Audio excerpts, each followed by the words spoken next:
সারে জাহাঁ সে আচ্ছা সিনেমা থেকে কেন সরে দাঁড়ালেন শাহরুখ? সবাইকে গল্প কথা ইউটিউব চ্যানেলে স্বাগতম। আমাদের চ্যানেলে সাবস্ক্রাইব করেছেন কি? বলিউডের অজানা সব নিউজ আপডেট পেতে সাবস্ক্রাইব লেখার উপর ও বেল বাটনে প্রেস করুন।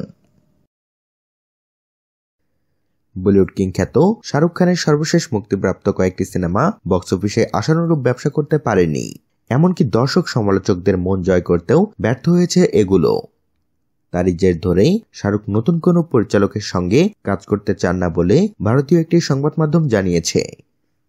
প্রসঙ্গত শোনা যাচ্ছিল ভারতীয় নভোচারী রাকেশ শর্মাকে নিয়ে নির্মিত সারে জাহাঁ সে আচ্ছা সিনেমায় অভিনয় করবেন শাহরুখ, কিন্তু এটি থেকে সরে দাঁড়িয়েছেন এ অভিনেতা। এ প্রসঙ্গে একটি সূত্র সংবাদ মাধ্যমটিকে বলেন, সম্প্রতি যে সিনেমাগুলো ফ্লপ হয়েছে সেগুলোর পরিচালকদের সঙ্গে শাহরুখের প্রথম কাজ ছিল।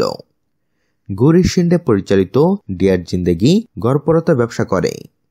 মনীষ শর্মার ফ্যান ও ইমতিয়াজ আলীর জব ভারি মেট সেজল দুটোই ছিল ফ্লপ। নতুন পরিচালকদের সঙ্গে ব্যর্থতার কারণে রাকেশ শর্মার বায়োপিক সারে জাহাঁ সে আচ্ছা থেকে সরে গেছেন শাহরুখ। সারে জাহাঁ সে আচ্ছা সিনেমাটি পরিচালনা করবেন মহেশ মাথাই। এ পরিচালকের সঙ্গে শাহরুখের অতীতে কাজ করার অভিজ্ঞতা নেই, তাই ঝুঁকি নিতে চাইছেন না তিনি।